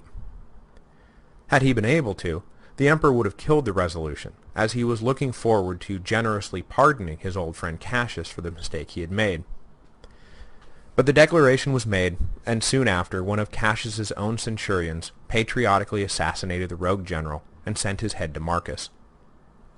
The emperor, robbed of his chance to demonstrate his magnanimity, refused to view the remains and ordered the head buried with honors. Though the revolt fizzled out as quickly as it had arisen, Marcus continued his march east. Cassius's rebellion had not emerged from nothing. Clearly, the eastern provinces were feeling put out and put upon, so the emperor wisely decided to dole out a little imperial TLC. But along with the carrots he planned to sprinkle across the east, Marcus also broke out one big stick. He made a point of bypassing Antioch as he made his way through Syria. This intentional snubbing of the city that had been the first to support Cassius was made permanent by Marcus's declaration that all games were indefinitely cancelled in the city. The gladiator fighting and chariot racing mad citizens of Antioch had to suffer through 6 years without a sports spectacle of any kind until Commodus lifted the injunction after Marcus's death. Which, I suppose, makes this as good a time as any to formally introduce Lucius Aurelius Commodus, who was by his father's side during all of this, and who would remain with the emperor for the duration of Marcus's life. As I said last week, he had been born a twin in 161, but lost his brother 3 years later to childhood disease. Initially, he had taken a backseat to a younger brother named Marcus Annius Verus, who had been born in 162, and was pretty clearly the emperor's favorite. But when the younger Marcus died in 169 after failing to recover from a dangerous surgery, Commodus was left as the emperor's only surviving son, and thus became the heir apparent. Much is made in the histories that Commodus's character, or lack thereof, was evident from early on, but since these biographies were written well after his assassination in 192, we can probably suspect that the accounts of Commodus's early years are to some degree mere literary foreshadowing. Once Commodus was left as the only surviving son, there was never any question that Marcus planned for the boy to succeed him. The emperor even had a policy of marrying his daughters off to men of far lower status than one might expect an imperial princess to command, so that Commodus would have no rivals within the family. The best of Marcus's sons-in-law was Claudius Pompeianus, who Marcus had married to Lucius Verus's widow Lucilla. But Pompeianus too was of lowly origin, and he had risen to his high rank in the army by Marcus's favor alone, and was disdained by most of the nobility, including Faustina, who had been furiously opposed to the wedding. Commodus received the same world-class, home-tutored education Marcus had received, but with one key difference. While Marcus had been kept away from the army, Commodus accompanied Marcus on campaign from at least 172 on, and became, much like Caligula before him, a beloved mascot of sorts for the rank-and-file soldiers. Cementing the relationship between heir and army, a relationship Marcus himself had literally been forced to pay for, the emperor had Commodus don the toga of manhood in July 175 in a legionary camp along the Danube, rather than back home in Rome, as would have been customary. At 14, Commodus was on the leading edge of when it was appropriate to don the toga of Aurelius, which usually happened sometime between the ages of 14 and 18, but Cassius's revolt upped the timetable. Marcus had to be sure that whatever happened, his chosen heir would be literally man enough to succeed him. Though the immediate crisis ended with Cassius's assassination and the revolt petering out, the fact that Commodus was now a man would go a long way towards suppressing future insurrection. After all, the whole premise of Cassius's revolt was that, should Marcus die, a dangerous power vacuum would open up that the child Commodus would have been unable to fill. But Commodus the man, hopefully, was a different story. Father and son wintered in Alexandria, and then spent 176 making their way back to Rome. The settlement with the various German tribes seemed to be holding, and for the first time in a long time, Rome had no enemies to fight, so the emperor was free to return home. Both on his way to and returning from the east, Marcus initiated a number of reforms that he hoped would help nullify the causes of all the various troubles that had been plaguing the empire, up to and including the revolt of Avidius Cassius. First, his settlement with the Azygis, forced on him by circumstance, actually turned out to be a positive development, as Marcus dispatched 8,000 Azygi horsemen to Britain to help quell the native uprising there. At the same time, he collected an auxiliary force of some 20,000 allied Germans, that is, tribes whose peace terms with Rome had involved the pledging of troops, and ordered them to Syria, where they would set up shop and watch over not only the border, but the locals as well. The emperor also declared that henceforth no senator would be allowed governorship of his home province, as Cassius had been with Syria, and which was definitely part of the reason why he had felt so confident in his little power grab. The thrust of all of these initiatives is clear. The shuffling of regional forces would have had the effect of not only depleting the ranks of potentially rebellious natives, but also simultaneously putting them in charge of other natives to whom they had no affinity and no reason to support, and within whom the imported soldiers would find no support. And with the leadership brought in from yet another region, Marcus would be effectively alienating everyone from everyone else. In due time, he planned to recruit soldiers from the east and ship them up to the Danube to complete his circle of soldier, citizen, leadership alienation and prevent future unifications of interest that led to things like Cassius's revolt. The imperial caravan made its way to Rome by way of Greece and Athens, where both emperor and heir were inducted into the Eleusinian Mysteries, an act of particular significance as it demonstrated that some degree of normalcy was returning to the Middle Empire, and that despite the destruction of its ancient temple, the mystery religion par excellence was still going strong. Marcus and Commodus remained in Athens for a time, enjoying one of the empire's great cultural centers, and while there, Marcus decided to echo Hadrian's push to rejuvenate the city, but instead of sponsoring architectural projects, he endowed 4 philosophy chairs, one each for the 4 major schools: Platonism, Aristotelianism, Epicureanism, and Stoicism, the latter of which obviously being the most near and dear to Marcus's heart. As I mentioned last week, when Marcus was not out fighting in the field or in his tent resolving all the administrative and legal disputes that poured onto his desk, the emperor took time out to write a sort of philosophical diary as part of his daily quest to crack the underlying code of existence. The result, which we call the Meditations, but which technically has no proper name, does not read as a narrative, but rather as a series of short thoughts that express ideas independently of one another regarding whatever Marcus happened to be thinking about at the time. This can make the Meditations difficult to read straight through, but it is a style that lends itself particularly well to quotation, which is why passages from the book show up on magnets and calendars as often as they do in college curriculum. Also helping the text to remain eternally relevant is that Marcus was basically writing a series of reminders for himself as he strove to live virtuously. When you remove Marcus from the equation and read it yourself, what you get is a series of injunctions reminding you how to live virtuously. I think to varying degrees we are all always trying to improve ourselves, and here is this nice little collection of utterances telling you exactly how you should act. It's probably a bit morbid in places, like when he tells you that when you kiss your child goodnight, you should remind yourself that they may be dead in the morning. But as self-help manuals go, you could do a lot worse than the Meditations of Marcus Aurelius.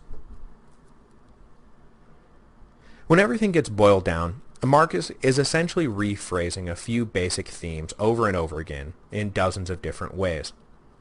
Like when a police officer asks a suspect the same question over and over again in different ways in order to get them to trip up over their story. Marcus is basically trying to trip up his own head so that the really real truth can be revealed. But what is that truth? Who knows, but it certainly doesn't resemble in any way the universe as we perceive it.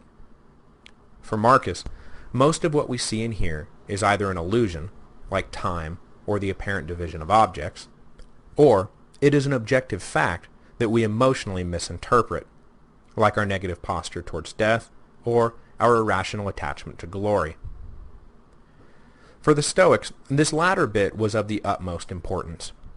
They were always going on about representations, in an attempt to address how and why the human mind fails to properly grapple with all the sensory data that is thrown its way. Marcus returns to this theme over and over again, since, for the Stoics, good means only living virtuously, and evil means only the absence of virtue. Everything that doesn't fit into one of those two categories is of null value. Marcus cautions against getting involved with grief over the death of a loved one, or anger over the injustice of some crime, because these emotions stem from a fundamental misrepresentation within our own heads. We are not assigning the proper value to those events. Did you act as virtuously as you could have before the sad or mad event occurred? If the answer is yes, then your grief and anger are groundless. The universe unfolds itself, and we are mere witnesses. It was meant to be, and there is nothing you could or should have done about it. If you did not act virtuously, then your passions should not be directed at the end result, but on your own failure to perform the most noble actions possible. Now, obviously, there is a tension here between fate and free will that neither Marcus nor his fellow Stoics was ever able to work out. Marcus returns often to a few basic tenets. The universe is one unified force, time is an illusion, all that will happen has already happened and will happen again, our destinies are set from birth, etc., etc. But on the other hand, he also dwells on the fact that we are supposed to choose to live virtuously and make further choices to conform our lives to the will of nature, which implies that we could make different choices and live at odds with the will of nature. But if all existence is a single, simultaneously occurring event, then where does free will enter the picture? Is that before or after everything that happens already happened? Turning away from philosophy to a bit of poetic metaphor, what I think Marcus is trying to say is that the universe is like a musical chord, and we are each individual notes. We can either choose to pluck ourselves in harmony with that chord, or we can plug away on some discordant B flat. In Marcus's conception, the perfect fifth is good, and the only path to true happiness. That errant B flat, though, is evil. But philosophically, the logic of this metaphor becomes incoherent when you try to assert both fatalism and free will at the same time. That being said, there is a great deal to admire in Marcus's little nuggets of wisdom. Like, how much greater are the consequences of anger than the causes of it? Yeah, I think about that almost every day. Or, never let the future disturb you. You will meet it, if you have to, with the same weapons of reason which today arm you against the present. I take some comfort in that. And how about, the object in life is not to be on the side of the majority, but to escape finding oneself in the ranks of the insane. Yeah, preach on, brother. Or remember that there is a proper dignity and proportion to be observed in the performance of every act in life. Yes, I promise not to just mindlessly go through the motions. Or finally, do not act as if you are going to live 10,000 years. Death hangs over you. While you live, while it is in your power, be good. Okay, I'll try.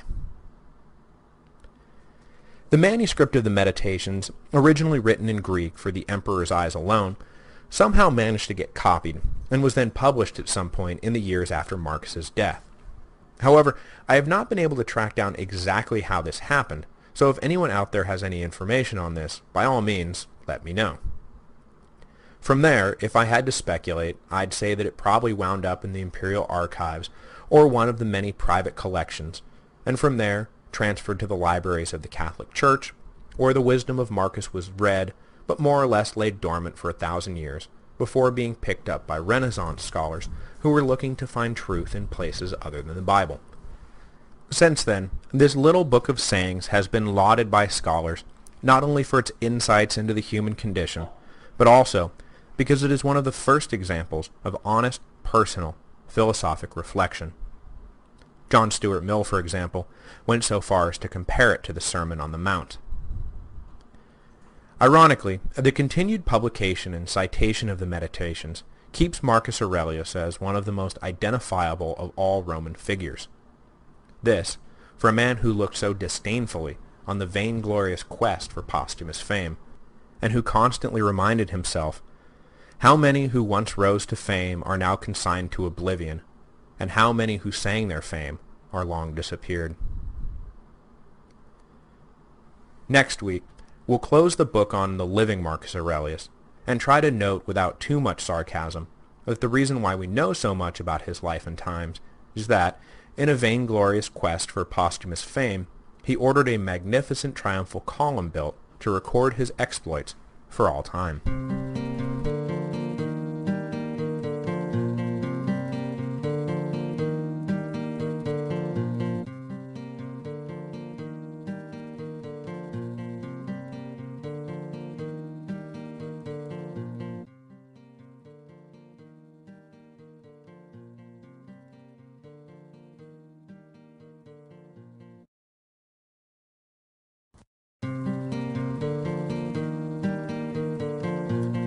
Hello, and welcome to the History of Rome, Episode 95, The Beginning of the End.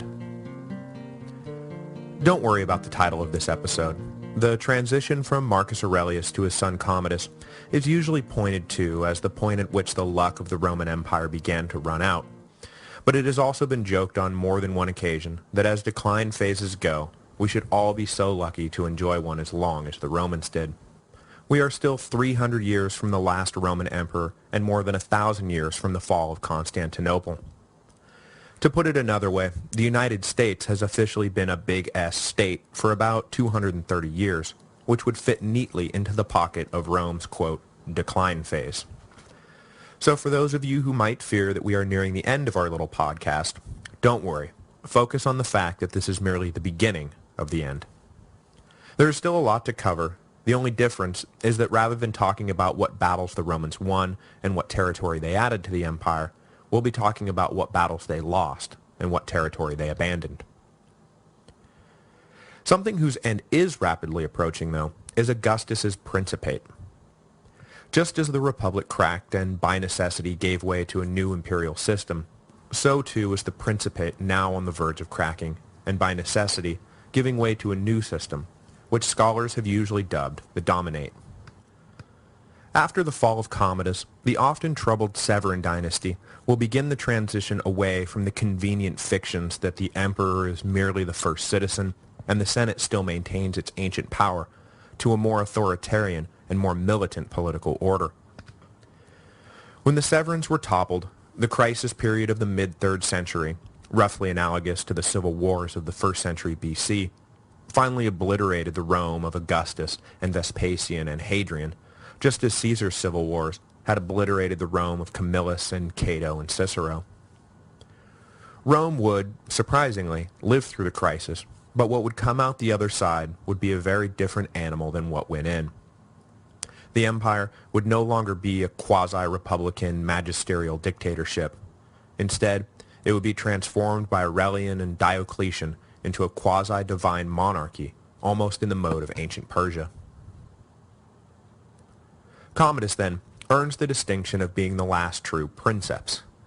And since he turned out to be such a disaster, Marcus Aurelius earns the distinction of being the last good princeps. Not that Marcus didn't try to ensure that Commodus would be up to the task. He gave the boy a great education, introduced him to military affairs, and took him along on his one extended tour of the empire. But in the end, it seems that Commodus just wasn't having it. He was growing into a man far more in the mold of his uncle Lucius Verus than in the mold of his father. So much so that it was an accepted fact in Rome that Commodus was not actually Marcus's son at all, and that he was in fact the product of an affair between Faustina and a gladiator. Commodus loved games and gambling and spectacle and partying, all the things his father utterly disdained. Setting aside any psychoanalytical reasons for Commodus turning out to be the exact opposite of his father, the boy did face a considerable uphill battle on the road to becoming a conscientious, serious, and virtuous man. He was, after all, the first emperor who was born to the purple, as they say. Surprising as it is, thus far, not a single Roman emperor was himself born to an emperor. Not Augustus, or Tiberius, or Caligula, or Claudius, or Nero, or Galba, or Otho, or Vitellius, or Vespasian, or Titus, or Domitian, or Nerva, or Trajan, or Hadrian, or Marcus Aurelius. Only Titus and Domitian were even the blood sons of an emperor, and they spent their formative years as the obscure sons of a minor politician and general. But Commodus was born shortly after Marcus became emperor, and was thus raised in the palace as true Roman royalty, surrounded by all the pleasures indulgent sycophants could drum up. Much as the austere Marcus did his best to mold Commodus in his own image, he stood little chance against the spoiling atmosphere that crowned princes are often submerged in. Marcus could see what was happening and openly worried that he was raising another Nero, but for all his stoic wisdom, he fell victim to the realities of fraternal love, and when he wasn't maintaining a strict regimen of denial, he was rationalizing away his son's behavior. After all, hadn't Philip II been mortified at how Alexander the Great was turning out? And he turned out to be Alexander the Great. So there's no reason to believe Commodus won't turn it around once he matures a bit. People have often wondered, though, why Marcus of all people would break with the imperial tradition of adopting a worthy heir and instead choose to hand it all over to a son who was pretty clearly a bad egg and who was pretty clearly not going to mature into Alexander the Great one day. The answer involves some speculation on our part, but in the first case, we should never forget that the reason why every previous Roman emperor had adopted an heir was because there were simply very few blood sons to be had. There were, in fact, only 2 emperors who died with living sons: Vespasian, who left the throne to Titus, and Claudius, who had wanted to leave the throne to Britannicus, but was manipulated into adopting Nero instead. For every other emperor, heir adoption was not an explicit policy or even a preferred mode of succession. It was the result of inescapable circumstance.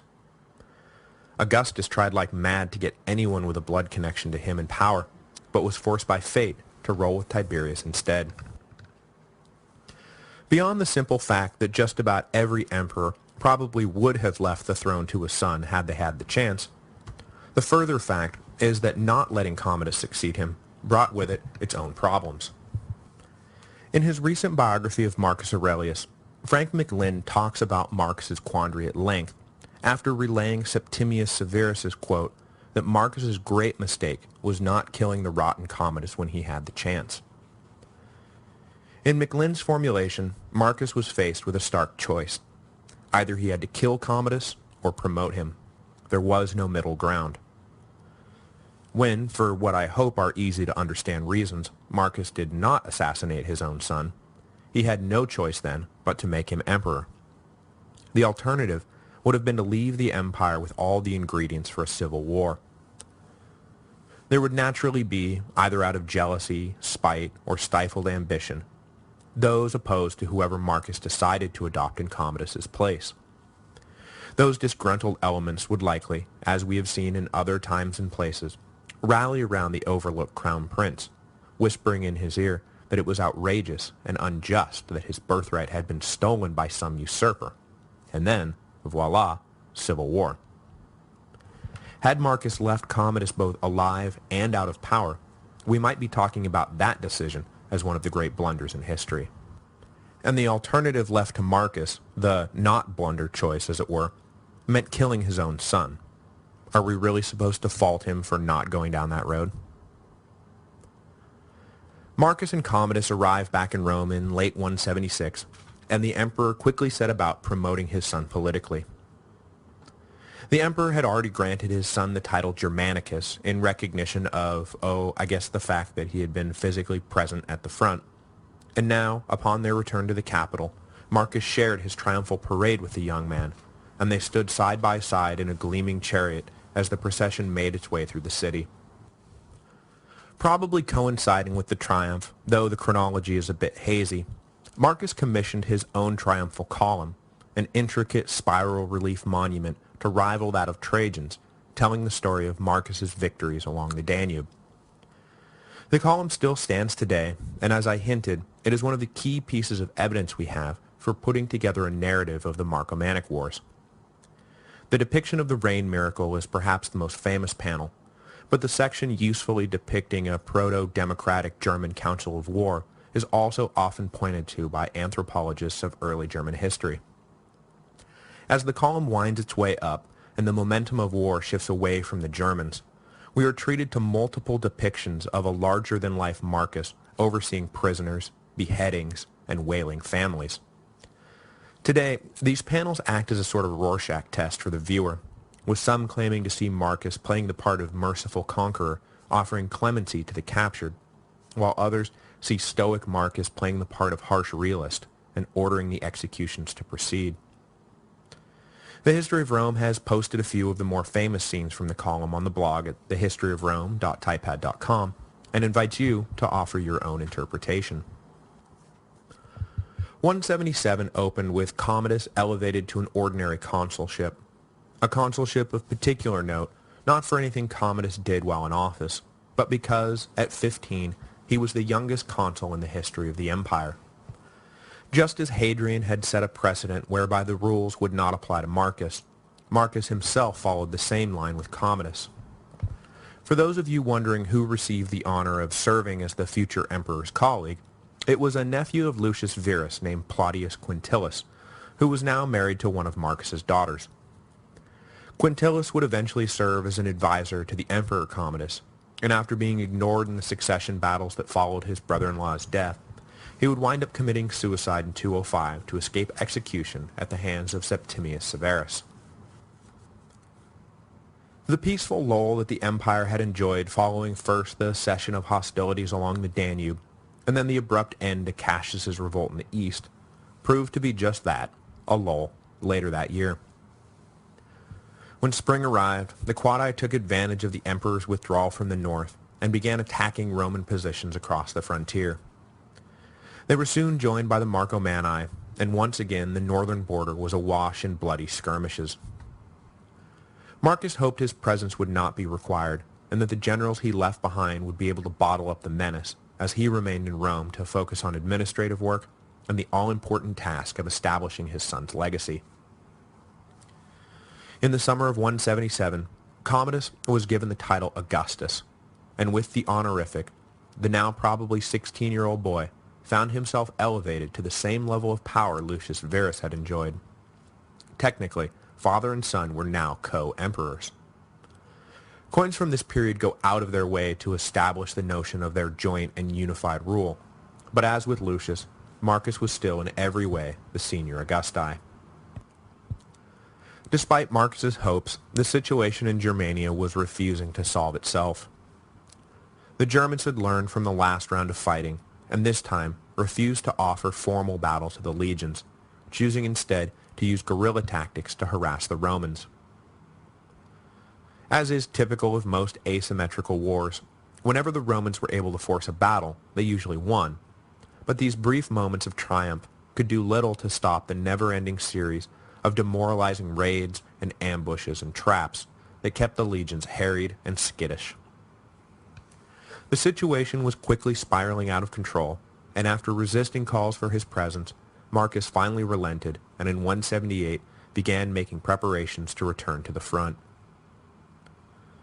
His final bit of business before leaving was to hastily marry Commodus to Brutia Crispina, daughter of a family distinguished mostly for their close connection to the imperial household. At the age of 56, the always on the frail side Marcus had no way of knowing how much more campaigning his body would be able to handle. But when he and Commodus left Rome in the summer of 178, Marcus was content in the knowledge that his son was now recognized by everyone as Augustus and that he was properly married and ready to carry on the imperial line. The emperor's foresight would be rewarded, if you can call Commodus's unchallenged ascension a reward, because when he left Rome this time, it would be for the last time. In less than 2 years, Marcus would be dead, and just as he had arranged, Commodus would face no opposition as he assumed the mantle of sole emperor. Arriving at the front, Marcus renewed his surprisingly useful alliance with the Azygis, going so far as to allow them passage through Dacia so they could travel to and from their traditional homelands, and then set himself to the task of purging the Marcomanni and the Quadi of their hostile tendencies once and for all. As the emperor began to think about how best to accomplish his goal, he started dreaming bigger dreams than the simple strategy of maintaining Hadrian's borders had previously allowed him.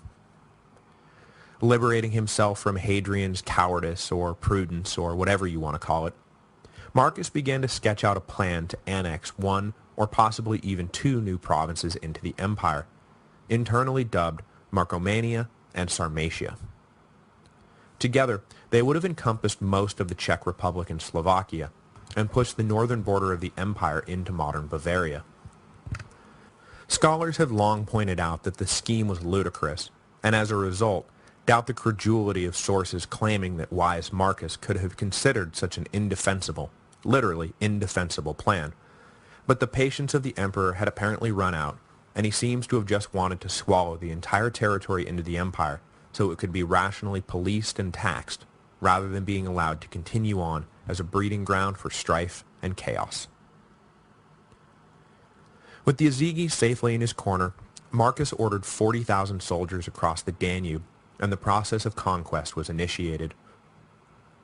The Marcomanni and Quadi refused to offer themselves in battle and continued their guerrilla campaign, so the Romans methodically worked to sweep and hold every last piece of land until the German armies had nowhere else to hide.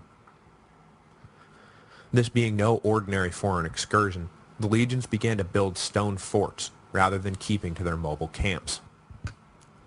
In the late summer, the Romans were able to trap and defeat a mid-sized tribe allied with the Marcomanni. The captured Germans were marched into Lower Pannonia, where they were disarmed and settled. If this doesn't seem like the worst punishment in the world, you're right. Other than the shame of being defeated and dislodged from their traditional homeland, being moved into the empire, with its promise of eventual citizenship, was a pretty good deal. The settlement reminds us of the toll the Antonine Plague had taken on the empire. The border provinces had become depopulated to the point that as often as the emperor was looking to destroy the tribes, he was also trying to figure out ways to resettle them peacefully on Roman land so that they would become industrious new taxpayers. Indeed, as we'll see in a minute with the Quadi, Marcus's genocidal bent seems to have given way to a policy of integration. He no longer wanted to exterminate the Germans, he wanted to make them Romans. By the winter of 178-179, the Quadi began to worry that the territorial squeeze Marcus had ordered was having an effect. Not only were there fewer places to hide, but there was almost no land to be fought over anymore. In response to the inevitable Roman conquest, the Quadi decided to just abandon the fight and migrate north, where they could make a new life free of Roman troubles. But though this seems like the sort of thing Marcus would have welcomed, after all, the Quadi were essentially ceding him this vast swath of new territory, so awesome, right? The emperor instead ordered an army led by Maximianus to head the Quadi off and prevent their escape. Had the empire been bursting at the population seams with thousands upon thousands of potential settlers ready and willing to colonize some new territory, Marcus probably would have just let the Quadi go. But Rome was enduring the opposite plight. In the hardest hit areas, the plague had cost the empire something like 30% of its citizens. Not only was there no excess population to be had, Marcus was trying to fill the empty quarters with German settlers. So if he just let the Quadi walk away, his new provinces would remain empty and unproductive, and not paying taxes. Maximianus succeeded in preventing the Quadi from escaping, and in doing so, set the stage for the last great battle of the Germanic Wars. The Quadi were trapped and desperate. The Marcomanni just saw their own Roman-dominated future pass before their eyes, and a third tribe, the Roxolani, were spoiling for a fight because they were bitter at having been denied all the favorable concessions their cousins the Azygis had won. Together, they determined that the guerrilla campaign was futile, and that they needed a decisive victory to prevent complete Roman envelopment. In April 179, a combined German army faced off against the legions and were utterly routed. The back of German resistance broken, once again, Marcus stood on the cusp of total victory. A few mop-up operations were all that stood between the emperor and his new province of Marcomania. But once again, fate stepped in to deny Marcus a final crowning glory. While still encamped along the Danube, Marcus contracted the Antonine Plague in early 180 AD and was forced to his deathbed. Knowing that the end was near, he refused to linger on as a shell of a man, or, more importantly, as a shell of an emperor, and stopped eating or drinking, content to let death release him from all the mortal burdens he had spent a lifetime attempting to bear.